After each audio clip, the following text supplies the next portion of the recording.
Hello friends, welcome to Rida kitchen. இன்றைக்கி நம்ம பார்க்க போகிறது பூண்டு குழம்பு பார்க்க போகிறோம். இது ரொம்ப டேஸ்ட்டாக இருக்கும்.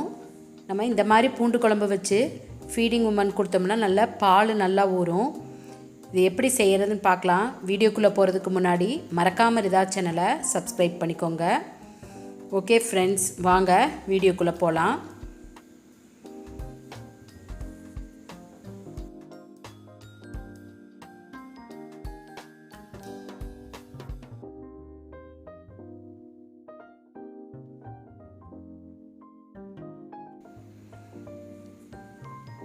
வாங்க தேவையான பொருட்கள் என்னென்னு பார்த்துக்கலாம். பூண்டு 1/4 கிலோ எடுத்துருக்கிறேன். இந்த மாதிரி தோல் உரித்து வச்சுக்கணும். நாட்டு பூண்டாக இருந்தால் நல்லா டேஸ்ட்டாக இருக்கும். புளி ஒரு பெரிய எலுமிச்சம்பழ அளவு புளி எடுத்துக்கணும். பழைய புளியாக இருந்தால் நல்லா டேஸ்ட்டாக இருக்கும். மல்லி 3 டேபிள் ஸ்பூன் எடுத்துருக்கிறேன். வெந்தயம் ஒரு 1/4 டீஸ்பூன்.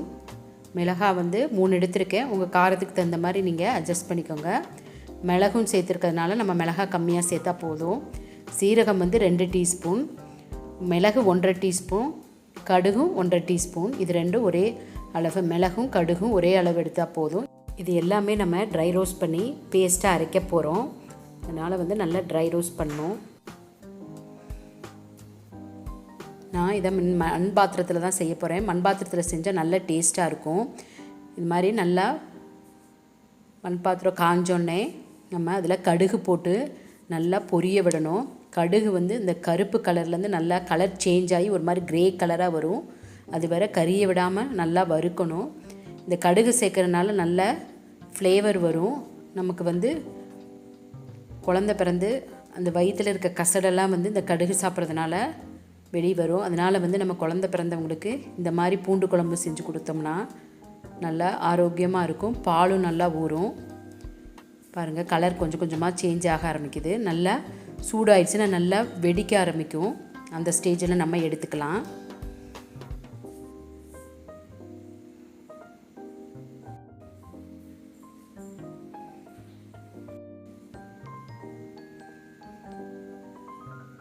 பாருங்கள், நல்லா படப்படன்னு வெடிக்குது. இப்போ இதில் இந்த ஸ்டேஜில் நம்ம எடுத்துக்கலாம். பாருங்கள், கலரும் நல்லா சேஞ்ச் ஆயிடுச்சு. நம்ம இதை கறியை விடாமல் வறுக்கணும். வறுத்தா தான் நல்ல ஃப்ளேவர் சூப்பராக இருக்கும். இதை ஒரு பிளேட்டில் போட்டு நம்ம ஆற வச்சுக்கலாம். அடுத்து சீரகத்தை சேர்த்துக்கலாம். சீரகம் கரிஞ்சிடாமல் நம்ம அடுப்பை எப்போயுமே சிம்மில் வச்சே தான் வறுக்கணும். மண் பாத்திரம் எப்போயுமே ஹீட் ஜாஸ்தியாக இருக்கும். அதனால் அடுப்பை சிம்மிலே வச்சு கரிஞ்சிடாமல் வறுக்கணும்.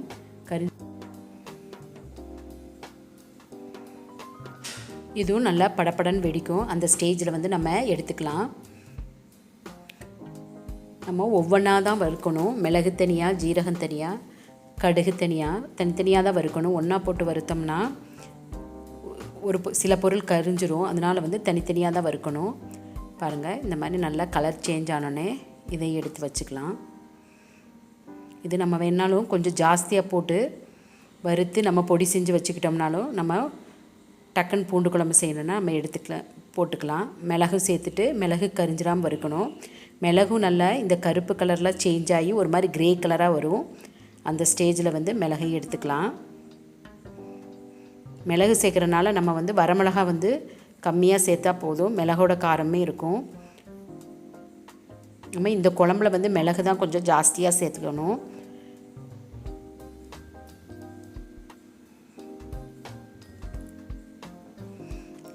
இந்த மாதிரி பூண்டு குழம்பு நம்ம வாரத்துக்கு ஒரு 2 தடவை மாதிரி ஃபீடிங் உமன் கொடுத்தோம்னா நல்லா பால் நல்லா ஊறும். பாருங்கள், இந்த ஸ்டேஜில் நம்ம மிளகு எடுத்துக்கலாம். மிளகும் நல்லா கலர் சேஞ்ச் ஆயிடுச்சு. இப்போ அடுத்து நம்ம மல்லி சேர்த்துக்கலாம். நம்ம இதே அளவை டபுளாக வச்சு நம்ம பிடிச்சி வச்சுக்கிட்டோம்னா நம்ம அடுத்து பூண்டு குழம்பு அடிக்கடி இதை மாதிரி வறுக்க தேவையில்லை. அடுத்து பூண்டு குழம்பு செய்யும் போது அந்த பொடியை போட்டு நம்ம செஞ்சுக்கலாம். பாருங்கள், இதுவும் நல்லா ட்ரை ரோஸ்ட் பண்ணும். இதுவும் கரிஞ்சிடக்கூடாது. இது எல்லாமே நம்ம அடுப்பை சிம்மிலேயே வச்சு தான் வறுக்கணும். இது 3/4 வறுபட்டனே. இது கூடயேவும் வெந்தயமும் வரமிளகாவும் சேர்த்துக்கலாம். வெந்தயம் ரொம்ப கம்மியாக இருக்கனால தனியாக வறுக்க முடியாது. நம்ம இது கூடயே சேர்த்து வறுத்துக்கலாம். நம்ம அதிகமாக பிடிச்சோம்னா நம்ம வெந்தயத்தை வந்து தனியாக போட்டு வறுத்துக்கலாம். இப்போ இது ஓரளவு முக்கால்வாசி ரோஸ்ட் ஆகட்டும். அப்போ நம்ம வெந்தயமும் வரமிளகாவும் சேர்த்துக்கலாம். வரமிளகாவை வந்து நம்ம தனியாக போட்டு வறுத்தோம்னா காரம் வந்து ஜாஸ்தியாக இருக்கும். அதனால் வந்து நம்ம மல்லி கூடயே சேர்த்து வறுத்துக்கலாம். இப்போ இது ஓரளவு முக்கால்வாசி வறுபட்டுருச்சு. இப்போ இது கூட வந்து நம்ம வந்து வெந்தயம் வந்து 1/4 டீஸ்பூன், வரமிளகா வந்து ஒரு 3 சேர்த்துக்கலாம். வெந்தயம் ஜாஸ்தியாக சேர்த்துனா குழம்பு வந்து கசப்படிக்கும். அதனால் வெந்தயம் வந்து நம்ம அளவாக சேர்த்துக்கலாம். இந்த அளவு வந்து கரெக்டாக வந்து 1/4 கிலோ பூண்டு குழம்புக்கு வந்து கரெக்டான அளவு, நல்ல டேஸ்ட்டாகவும் இருக்கும். இது இந்த அளவு வறுபட்டால் போதும்.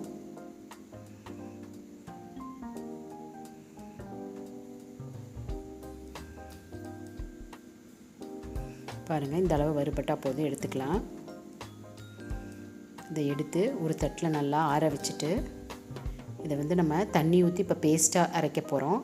நீங்கள் வேணால் பொடி வேணும்னாலும் நம்ம பொடி செஞ்சு வச்சுக்கலாம். ஒரு 3 டேபிள் ஸ்பூன் 4 டேபிள் ஸ்பூன் போட்டு குழம்பு ஒரு 1/4 கிலோ பூண்டுக்கு செய்யும் போது கரெக்டாக இருக்கும். இதெல்லாம் மிக்ஸ் பண்ணி நம்ம இதை வந்து ஒரு பேஸ்ட்டாக அரைச்சிக்கலாம். ஆறினோடனே நல்லா பேஸ்ட்டாக அரைச்சிக்கலாம். பேஸ்ட்டு நல்லா வலுவலுவலுன்னு இருக்கணும். இப்போ இதை வந்து ஆறிடுச்சு. இப்போ இதை நல்லா நைஸ் பேஸ்ட்டாக நம்ம அரைச்சிக்கலாம். பாருங்கள், இந்த மாதிரி நல்லா பேஸ்ட்டாக அரைச்சிட்டு இது கூட வந்து இந்த ஒரு பெரிய எலுமிச்சை அளவு புளி கரைச்சி வச்சுருக்கதையும் ஊற்றிட்டு மஞ்சள் தூள் வந்து ஒரு 1/4 டீஸ்பூன், உப்பு தேவையான அளவு சேர்த்து இதை நல்லா மிக்ஸ் பண்ணி குழம்ப வச்சுக்கலாம்.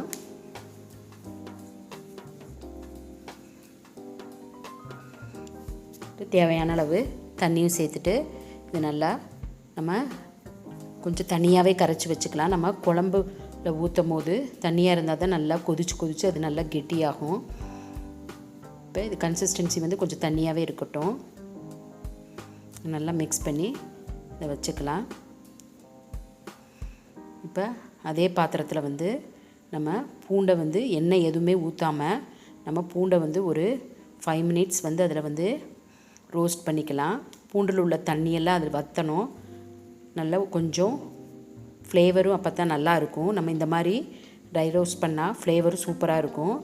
நம்ம பூண்டு கொஞ்சம் கலர் சேஞ்ச் ஆகிறது வரை அதுலேயே நம்ம வணக்கி எடுத்துக்கலாம். இது நல்லா வணங்கணும். வணங்கினா தான் நல்லா டேஸ்ட் நல்லாயிருக்கும். இடையில மட்டும் நல்லா மிக்ஸ் பண்ணி விட்டுக்கோங்க. நம்ம இந்த மாதிரி ட்ரை ரோஸ்ட் பண்ணோம்னா நல்ல ஃப்ளேவர் வந்து அந்த பூண்டோட ஃப்ளேவர் வந்து ரொம்ப சூப்பராக இருக்கும். பாருங்கள், மேலே கொஞ்சம் கரிஞ்ச மாதிரி வருது. இப்போ இந்த மாதிரி ஸ்டேஜில் வந்து நம்ம இன்னும் ஒரு 2 மினிட்ஸ் இருந்தால் போதும். நல்லா மிக்ஸ் பண்ணிக்கலாம்.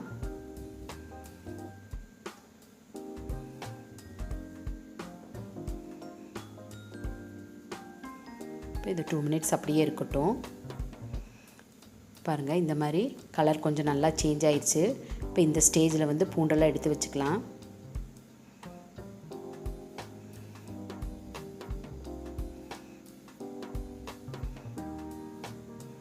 பூண்டை எடுத்து வச்சுட்டு இதே பாத்திரத்தில் வந்து நம்ம குழம்பு தாளிக்க போகிறோம். குழம்பு தாளிக்கிறதுக்கு வந்து நான் வந்து நல்லெண்ணெய் தான் யூஸ் பண்ணுறேன். நல்லெண்ணெய் கொஞ்சம் அதிகமாக யூஸ் பண்ணால் நல்லாயிருக்கும்.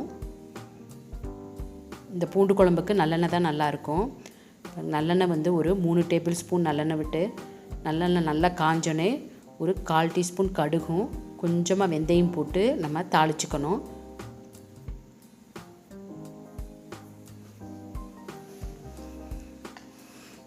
எண்ணெய் நல்லா காஞ்சிருச்சு. காஞ்சோன்னே கடுகும் கொஞ்சம் வெந்தயம் போட்டு தாளிச்சிக்கலாம். தாளிச்சிட்டு கொஞ்சம் கருவேப்பிலை சேர்த்து நல்லா பொரிஞ்சோன்னே நம்ம மறுபடியும் அந்த பூண்டை எடுத்து இந்த எண்ணெயிலே நல்லா வணக்க போகிறோம்.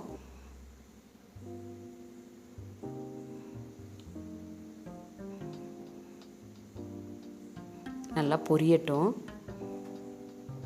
நம்ம எப்பயுமே மண் பாத்திரத்தில் செய்யும்போது அடுப்பை சிம்மில் வச்சுக்கோங்க. நல்லா பொரிஞ்சிருச்சு. இப்போ இந்த ஸ்டேஜில் வந்து நம்ம கருவேப்பிலை சேர்த்துக்கலாம்.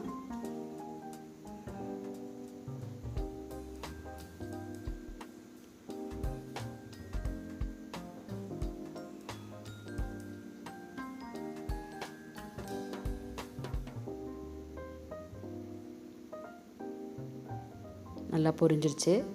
இப்போ கருவேப்பிலை சேர்த்துக்கலாம். கருவேப்பிலை சேர்ந்து பொரிஞ்சோன்னே நம்ம பூண்டையும் சேர்த்து இதிலே வந்து ஒரு பூண்டு வந்து ஒரு 5 மினிட்ஸ் வந்து இந்த எண்ணெயிலே நல்லா ஃப்ரை ஆகும். ஃப்ரை ஆகி நல்ல கலரும் நல்லா சேஞ்ச் ஆகும். அதுக்கப்புறம் தான் நம்ம வந்து கூட்டி வச்சுருக்க குழம்ப வந்து இதில் ஊற்றணும்.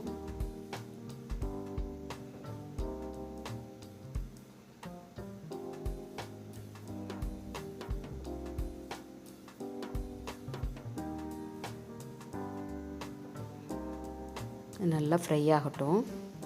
நம்ம இந்த குழம்பை நம்மளே வீட்டில் அடிக்கடி செஞ்சு சாப்பிட்டோம்னாலும் நல்ல கொலஸ்ட்ரால் எல்லாம் நல்லா குறையும்.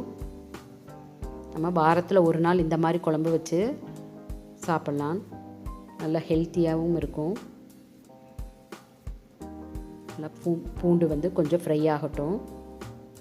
இது ஒரு 5 மினிட்ஸ் ஆகும். இந்த எண்ணெயிலே நல்லா ஃப்ரை ஆகி ஒரு மாதிரி பூண்டெல்லாம் நல்லா சுருங்கும். அந்த ஸ்டேஜில் தான் வந்து நம்ம வந்து கூட்டி வச்சுருக்கதை ஊற்றணும். பாருங்கள், நல்ல கலர் வந்து கொஞ்சம் கொஞ்சமாக சேஞ்ச் ஆக ஆரம்பிச்சிருச்சு. நல்லா ரொம்ப கோல்டன் ப்ரௌன் ஆகக்கூடாது. ஓரளவு கலர் சேஞ்ச் ஆனோடனே நம்ம கூட்டி வச்சுருக்க ஊற்றில் பாருங்கள். இந்த ஸ்டேஜில் வந்து நம்ம கூட்டி வச்சுருக்க குழம்ப ஊற்றிக்கலாம்.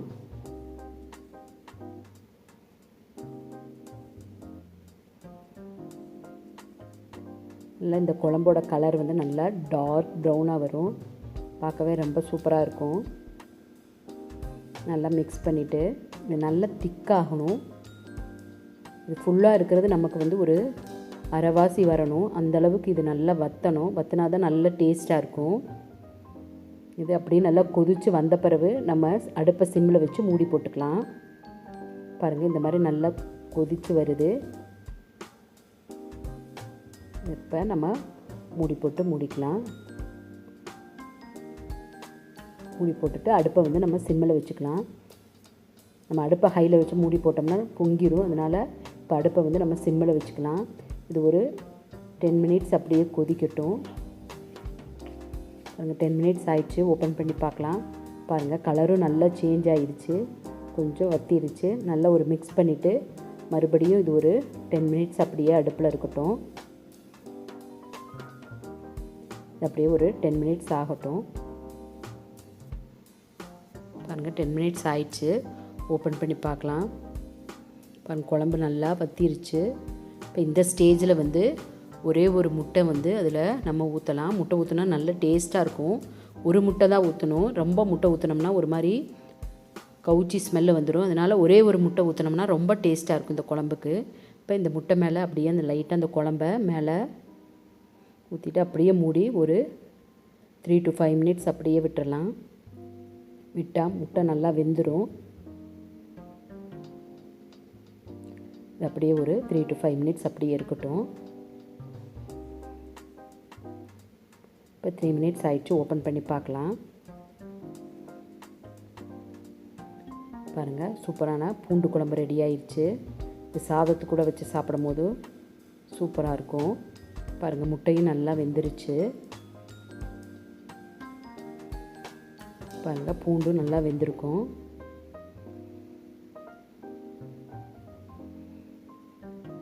சூப்பரான பூண்டு குழம்பு ரெடி ஆயிடுச்சு. உங்களுக்கு பிடிச்சிருக்குன்னு நினைக்கிறேன். ஓகே ஃப்ரெண்ட்ஸ், அடுத்த வீடியோவில் சந்திக்கலாம். பாய்.